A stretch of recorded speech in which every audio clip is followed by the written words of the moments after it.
कल मैं गुजर रही थी एक रोड से, तो मैंने एक खातून को देखा जो मुझे बड़ी अपील की देखकर कि एक गाड़ी थी और वो खातून थी और वो सड़क पर रह रही थी, लेकिन उनकी जो हालत थी वो देखकर मुझे बड़ा ज़्यादा दिल को कुछ हुआ और मैंने उनसे बात भी की।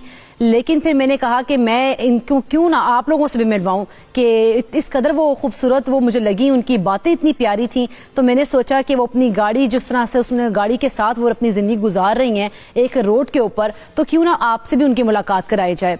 तो मैंने अपनी टीम से आके डिस्कस की ये बात और मेरी टीम ने मेरा साथ दिया बड़े अच्छे तरीके से और हम लोग कल गए उनसे मिलने, उनसे मुलाकात की और हमने उनको देखा कि जब वो मतलब सड़क पर थी और किस तरह से उन्होंने हमारे से बातचीत की। कुछ उनको उन्होंने इतनी पढ़ी लिखी खातून थी वो, लेकिन लोगों के कुछ रवैये ऐसे होते हैं जिनसे वो इस तरह से अपने घर से दरबदर हो गई और अपने रिश्तेदार कुछ लोगों के ऐसे होते हैं जो कि साथ नहीं देते ज़िंदगी में।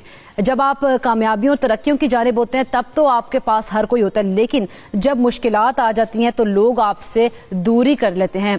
इस पर हम आज बात करेंगे, लेकिन आज हमारे साथ जो स्टूडियो में हमारे गेस्ट मौजूद हैं डॉक्टर अमरीन माहिर नफ्सियात हैं, हम उनसे भी बात करेंगे। लेकिन मैं आपको बताऊं कि मैंने जब अजरा आपा से बात की तो उनसे जाना मैंने कि वो कौन है, कहाँ से आई हैं और यहाँ पर क्यों रह रही हैं।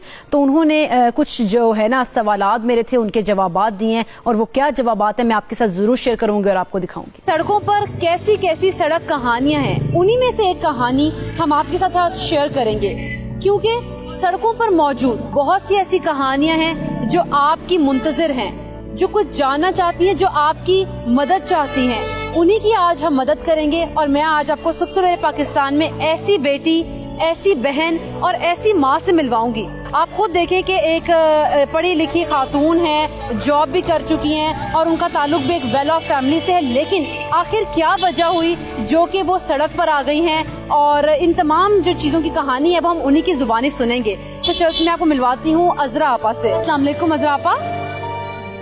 जी अजरा आपा, आप इधर आए, जरा बताएं, हम नाज़रीन को बताना चाहते हैं, हम अपनी कहानी जो उनके साथ शेयर कर रहे हैं। और बताया माशाल्लाह से मैंने कि आप माशाल्लाह बहुत ही एक तो आपने पढ़ा भी इतना ज़्यादा है, 9 आपने ऐसे डिग्री से जिनमें मास्टर्स किया, तो हमारे व्यूवर्स को बताइएगा।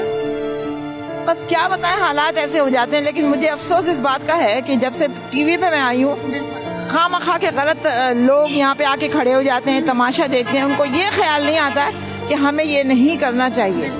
और अगर कुछ कहो जो बच्चे हैं और ये हैं वो, और कोई सुनने वाला नहीं है। अगर कुछ बात करो तो कोई समझ में नहीं आता। उसकी वजह हमारा ये कायदे आज़म ने कहा था कि मुझे अच्छी माएँ दो, मैं अच्छा माशरा दूंगा। लेकिन हमारी माएँ ना बच्चों की तरबियत करती हैं, ना उन्हें बताती हैं तहजीब तमीज़ क्या चीज़ है। अब मेरे पास बिल्ली के बच्चे हैं, मैंने उन्हें ट्रेन किया हुआ है। अच्छा। वो ट्रेन में अपने घर में थी एहतिकाफ के ज़माने में, और मेरे कमरे में होते थे। मजाल है कि मेरी जानिमाज़ पे आ जाए और सहरी में मेरे साथ खाते थे, उसके बाद वो इफ्तार में मेरे साथ खाते थे। अगर बिल्ली या कुत्ता या बंदर ये ट्रेंड हो सकते तो इंसान के बच्चे क्यों नहीं ट्रेंड हो सकते। तो आपने कुछ खाया है? मैंने खा लिया था। आपने क्या खाया है? मैंने कहा था मेरे पास डबल रोटी मैं ले आई थी, वो मैंने खा ली। तो डबल रोटी ऐसे ही खा लिया खाली, कुछ लगा के चाय के साथ? तो दिन रात मैंने अपनी जिंदगी में बहुत अच्छा खाया है, बहुत अच्छा पहना सब है। मुझे कोई ख्वाहिश नहीं। आप कोई ख्वाहिश नहीं है? कोई ख्वाहिश, कोई शिकवा, कोई गिला है? कोई शिकवा, कोई गिला नहीं है, क्योंकि मुझे अपने खुदा पे पूरा भरोसा है और मुझे पता है अल्लाह ताला जो हमारे साथ करता है उसकी कोई ना कोई वजह होगी। बिल्कुल ऐसे बात सारी। अब ये एक वक्त उरूज देखा है मैंने, और मुझे पता है कि अगर वो मेरा वक्त नहीं रहा तो ये भी नहीं रहेगा इंशाल्लाह। और मुझे एक जैसा नहीं होता। और मुझे अपने खुदा पे पूरा पूरा पूरा पूरा यकीन है, भरोसा है वो मेरा ये वक्त। इसीलिए आप शक्ल पे मेरी देखने में मुतमईन हूँ कि नहीं? बिल्कुल मुतमईन है। 6 महीने से मैंने साबुन से मुंह नहीं धोया है, कोई क्रीम नहीं लगाई है, कोई वो नहीं कुछ किया है, तो मुझे कोई गिला शिकवा। लेकिन माशाल्लाह फिट है आप, अल्लाह का शुक्र। वैसे कभी बीमार हो जाए तो फिर वो ट्रीटमेंट वगैरह के लिए चल जाती हैं? कुछ बीमारी नहीं होती, ना कोई बुखार कुछ नहीं। किसी से को जैसे यहूदियों ने प्लान बना के लूट लिया था, हमारा सब कुछ लूट गया। मैं यहाँ पे अपना बिजनेस करती थी, किसी ने मुझे धोखा दिया और मेरी प्रॉब्लम हो गई, इस वजह से मुझे कौन सा बिजनेस आपने स्टार्ट किया? मैं एक बुटीक का काम करती थी, ट्रेडिशनल। अच्छा।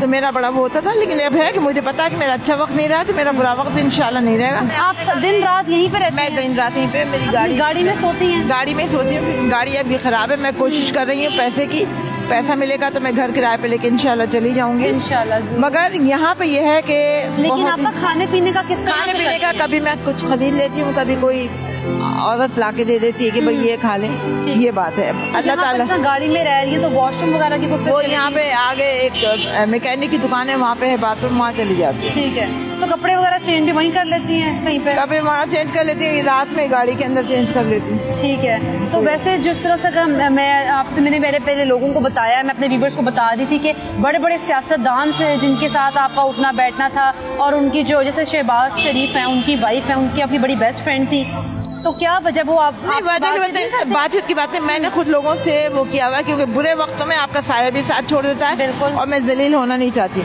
मेरी खूबी यही है कि मैं सारे पॉलिटिशियन को जानती हूँ, लेकिन मैंने कभी उनसे मदद नहीं तलब की। इसीलिए जब अगर वो गलत काम करें तो मैं उनके मुंह पे कहती हूँ मुझे कुछ कह नहीं सकते, ये बात है। इसलिए मैं आपका, लेकिन आपकी फैमिली कहाँ है? बाकी मेरी फैमिली ने, मेरी वालदैन का इंतकाल हो चुका, मेरे भाई बहन कोई नहीं थे, मैं इकलौती हूँ। आपके बच्चे भी हैं? कोई आपने शादी वगैरह की? नहीं शादी की। ठीक। बात सारी है कि मैं ना लोगों के रवैयों से मरूब होती हूँ ना पैसों से, क्योंकि गधे पे आप किताबें ला दे वो आलिम नहीं बनेगा, पैसा आने से खानदान नहीं बनेगा। आपा मेरी बात सुने, आप हमारे ये जो देख रहे हैं लोग उनको बताएं कि जो आपके रिश्तेदार हैं वो कोई भी नहीं आपसे बात करते? मेरे रिश्तेदार कोई नहीं, मेरे मामू थे उनका इंतकाल हो गया, मेरी खालाएं थी उनका इंतकाल हो गया। लेकिन आप यहाँ पे कब से हैं? इस जगह पे तुम्हें 2-3 हफ्ते हो रहे। 2-3 हफ्ते से पहले कहाँ थी? पहले मैं ये तो कोई 6-7 महीने से मेरी प्रॉब्लम है, इंशाल्लाह ठीक हो जाएगी, क्योंकि घर खाली कर दिया, अब घर में ढूंढ रही हूँ। पहले आप घर में रह रही थी किसी? हाँ, मेरे अपना घर किराया का था। असल में वैसे उनपे सर्दी है बहुत ज्यादा, रात को ठंड लगती है, तो उसमें ऐसे में क्या करती हैं गाड़ी में, किस तरह से? बिल्लियाँ होती है, उनसे कहती हूँ, वो मेरे पैरों में आके बैठ जाती है, पेट पे आके, और उनकी गरमाइश कैसे? बस इतनी गरमाइश उनकी। आपने उन्हें ट्रेन किया? मतलब मेरी पालतू बिल्लियाँ है ना। अच्छा, तो हमें मिलवाएंगे अपनी बिल्लियों से जरा? नाराज है आज, क्योंकि सही आज नाश्ता नहीं मिला है। ओहो, तो नाश्ता क्या करती हैं आपकी बिल्लियाँ? मेरी बिल्लियाँ नाश्ता करती है पराठा और ऑमलेट। ओ, वो बनाता कौन है? वो एक खातून है, वो मुझे कहने लगी कि आपको नाश्ता चाहिए, मैंने कहा हाँ, क्या ला के दूं? मैंने कहा पराठा ऑमलेट।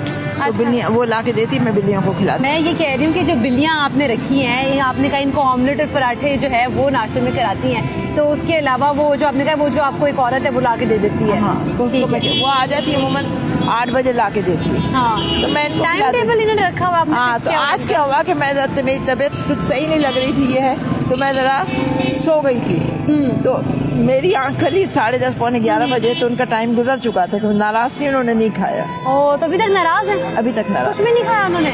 शाम तक कुछ नहीं खाएंगे। तो हम इन्हें कुछ खिला दें? नहीं, कुछ नहीं खाएंगे। कुछ भी नहीं खाएंगे? पराठा और ऑमलेट भी नहीं खाएंगे? तो अपनी बिल्लियों से तो मिलवाएं मुझे, मैं उनको हो सकता है राजी कर दूं। नहीं राजी हूँ। नहीं होंगे? यहीं से देख लो, नहीं राजी हूँ। यहाँ से देख लूं? नाराज है। मैं से अपने कैमरामैन को कहूँगी बिल्लियों को दिखाएं जरा सारे, क्योंकि व्यूवर्स हैं, बच्चे भी देख रहे होते हैं हमारा प्रोग्राम सुबह सवेरे का, तो वो फिर वो बच्चे बिल्लियाँ देख लेंगे आपकी, उनको भी खुशी होगी। ये आप पीछे से ले जाके दिखा दें। आप छोड़ दें, मैं इसको पकड़ लेती हूँ अगर आप।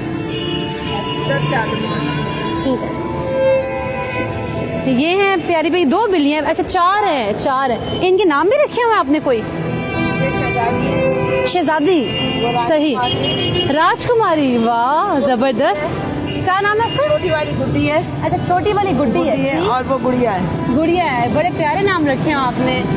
तो इनकी ये जो छोटी छोटी है वो उनके बच्चे हैं बिल्ली? नहीं, मेरी अपनी बिल्लियाँ हैं जो बड़ी, उनके बच्चे हैं। अच्छा, ये उनके बच्चे हैं, तो आपने सबको बांध के रखा हुआ है? वो इसलिए परेशान हो जाती हैं। व्यूअर्स सोचते होंगे कि आपने शादी क्यों नहीं की अब तक? बस पढ़ाई में मसरूफ, पढ़ाई में मसरूफ रही, इसलिए जी नहीं चाह। शादी का कभी ख्याल भी नहीं आया कि शादी करें? लड़कियों की ख्वाहिश होती ना कि भाई हमारी शादी हो, ऐसी कोई ख्वाहिश नहीं थी? अच्छा, कोई ख्वाहिश हो आपकी? कोई ख्वाहिश बस ये है कि जब मैं मरूं तो मेरे ऊपर सिर्फ कलमा हो। जबरदस्त, बड़ी प्यारी ख्वाहिश है, और कोई नहीं। अच्छा, इसके अलावा कुछ कहना चाहेंगे आप? बस यही मैं कहना चाहूंगी कि अपने बच्चों की सही तरबियत करें, और बच्चों से मैं कहूंगी कि अपने प्रोग्राम पढ़ाई का ख्याल रखें, पढ़ें, और एक नेक शरीफ पाकिस्तानी मुसलमान बनें। ठीक है आपा, मैं सुबह सवेरे पाकिस्तान जो है वो होस्ट करती हूँ, तो उस सुबह सवेरे पाकिस्तान हमारे प्रोग्राम जो सुबह सुबह लोग देखते हैं, उनको उस प्रोग्राम के लिए कुछ कहना चाहेंगी? लोगों यही कहना चाहूंगी कि नमाज की पाबंदी करें, झूठ से परहेज करें, सच्चाई का साथ दें, और अपने वतन से मोहब्बत करें। बड़ी अच्छी अच्छी बातें की आपको, हमें बहुत मजा है आपसे बात करके, और यकीनन हमारे जो देखने वाले हैं उन्होंने भी बड़ा एंजॉय किया। चलिए अब गले मिलने मेरे साथ, मैं जाऊँ। ठीक है, खुदा शुक्रिया बहुत। डॉक्टर अमीन, मैंने बार बार उनसे पूछा कि उनकी ख्वाहिश कोई, उन्होंने ख्वाहिश कहा कि कोई भी नहीं है, अब कोई ख्वाहिश नहीं रही है, कोई गिला कोई शिकवा नहीं है। इतनी बेजारी क्यों? डिप्रेशन है जी, डिप्रेसिव साइकोसिस। अगेन मैं कहूंगी कि जहां पर इंसान बिल्कुल मायूस हो जाता है। इकरा, मैं यहाँ पर एक एग्जांपल और जरूर कोट करूंगी, अगर आपको रूही बानो का याद हो, रूही बानो साहिबा का, अगर उनको याद हो, उनके एंड के डेज भी ऐसे थे। Since she was living in my neighbours, तो मुझे याद है मैं उनको माउंटेन हाउस लेकर जाती होती थी, और सेम उनकी कंडीशन होती थी कि वो इसी तरह सड़कों पर जो है वो रातें गुजारती थी, और स्पेशली अपने बेटे की डेथ के बाद तो वो बिल्कुल डिप्रेशन में चली गई।